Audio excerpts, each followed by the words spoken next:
Okay, Bismillahirrahmanirrahim. My name is Fajratul Maulidia. I am from Group 8. And here I would like to talk about the learning style and learning strategies. But before we talk about it, we have to know the definition of learning. Okay, the definition of learning is defined as an increased through experience of solving ability and increased through experience of ability to gain goals in spite of obstacles. Jadi, belajar di sini didefinisikan peningkatan melalui pengalaman, kemampuan pemecahan masalah, yaitu peningkatan melalui pengalaman, kemampuan untuk mendapatkan tujuan meskipun ada hambatan. Oke, talking about the learning style. Jadi di sini learning style itu bisa juga kita sebut dengan gaya belajar atau secara bahasanya yaitu tadi gaya belajar berbicara pada pemahaman bahwa setiap siswa belajar secara berbeda. Secara teknis, gaya belajar individu mengacu pada cara preferensial di mana siswa menyerap, memproses, memahami dan menyimpan informasi. Misalnya, ketika mempelajari cara membuat jam, beberapa siswa memahami proses dengan mengikuti instruksi verbal, sementara yang lain harus memanipulasi jam itu sendiri secara fisik. Maksudnya, gagasan gaya belajar individual ini telah mendapatkan pengakuan luas dalam teori pendidikan dan strategi manajemen kelas. Gaya belajar individu bergantung pada faktor kognitif, emosional, dan lingkungan, serta pengalaman sebelumnya. Dengan kata lain, semua orang itu berbeda. Jadi, semua orang itu memiliki gaya belajarnya tersendiri atau yang kita sebut dengan learning style.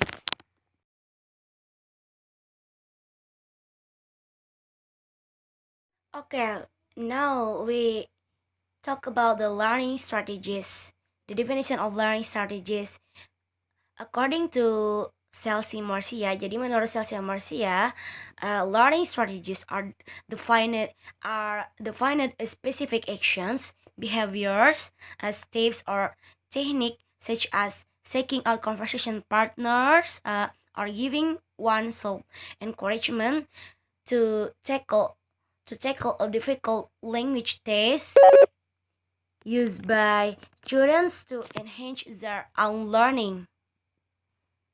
Jadi, menurut Chelsea Marcia itu strategi pembelajaran didefinisikan sebagai tindakan spesifik, perilaku, langkah, atau teknik seperti mencari mitra percakapan atau memberikan dorongan untuk menangani tugas bahasa yang sulit digunakan oleh siswa. Nah, jadi untuk meningkatkan juga pembelajaran mereka sendiri, itulah salah satu fungsi dari learning strategies. Okay, now we talk about the classification of learning style. Nah, the classification of learning style, a useful approach for understanding and describing different learning styles or models to classify them into different groups based on what the model measures or describes.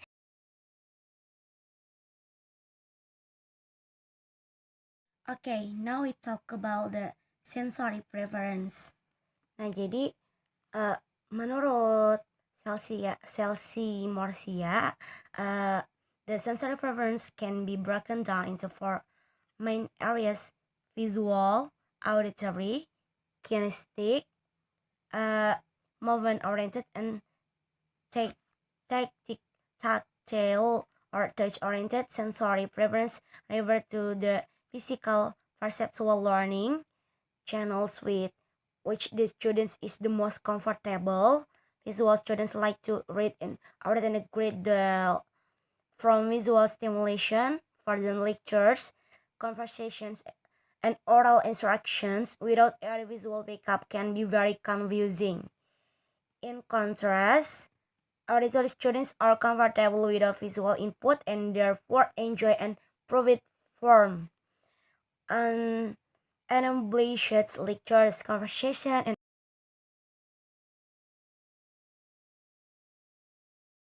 Okay, guys, now we talk about the personality types.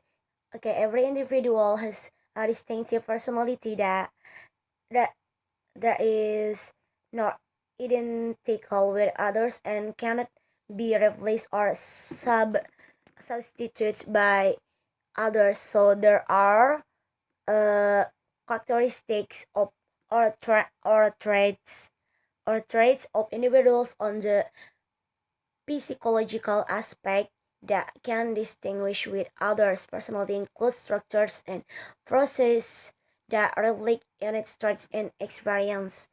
Nah, jadi setiap individu itu memiliki kepribadian yang berbeda, yang tidak identik dengan orang lain dan tidak dapat digantikan atau diganti oleh orang lain juga. Jadi, ada karakteristik atau ciri individu pada aspek psikologis yang dapat dibedakan dengan orang lain. Kepribadian meliputi struktur dan proses yang mencerminkan sifat dan pengalaman bawaan. Kepribadian yang dimiliki oleh masa lalu dan masa kini contohnya. Okay, there are the fourth point of personality types. The first is extroverts versus introverts.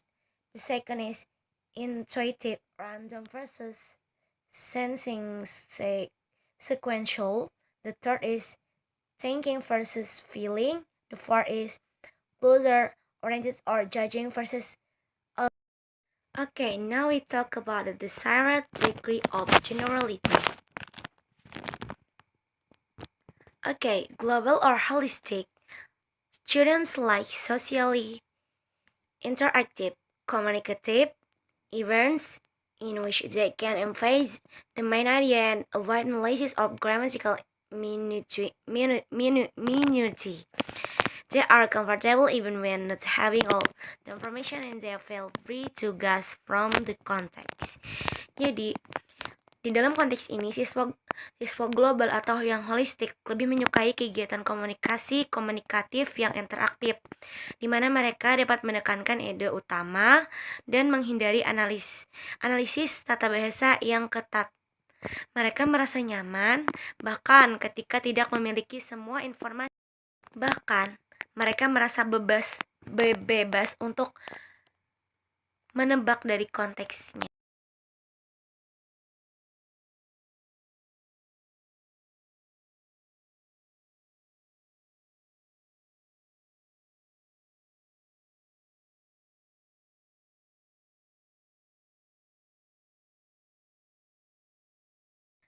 Okay, now we talk about the beyond the stylistic comfort zone.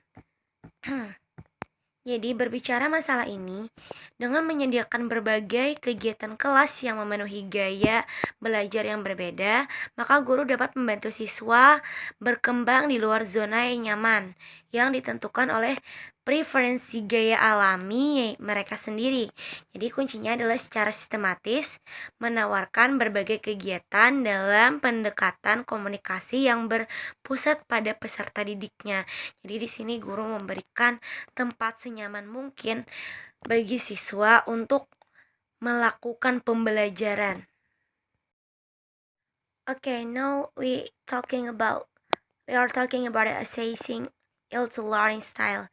According to Celsi Morsia, by far the most common type of assessment tool for IELTS learning styles is the written survey in while students answer questions that reveal particular style preference, reveal their particular style preference.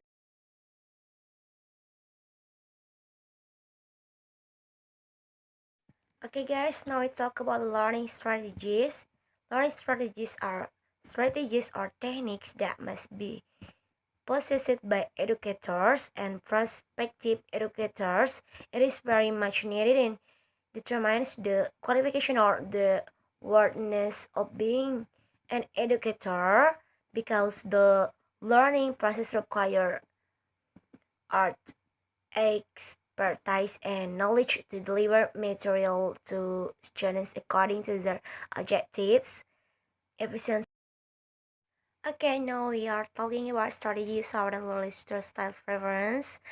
According to Celsi Morsia, when left to their own device and If not encouraged by the teacher or forced by the lesson to use a certain set or strategies, students use learning strategies that reflect their basic learning styles. However, teachers can actively help students stretch their learning styles by trying some strategies that are outside of their primary style preferences. Now about the conscious movement toward goals.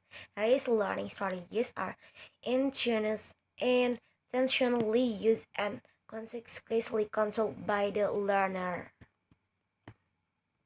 Okay, positive outcomes from strategy use according to Celsius Murcia and subject areas outside of L2 learning, the use of learning strategies. Okay, there are 6 main categories of L2 learning strategies. The first is cognitive strategies, the second is metacognitive strategies, the third is memory related strategies, the fourth is compensatory strategies, the fifth is effective strategies, and the last is social strategies. Also, assessing learning use of strategies. Many assessment tool sites for uncovering the strategies used by L2 learners, survey report, surveys, observation, interviews, learning journals, dialogue journals, think aloud technique, and other measures have been used. Okay, maybe until here my explanation, and thank you.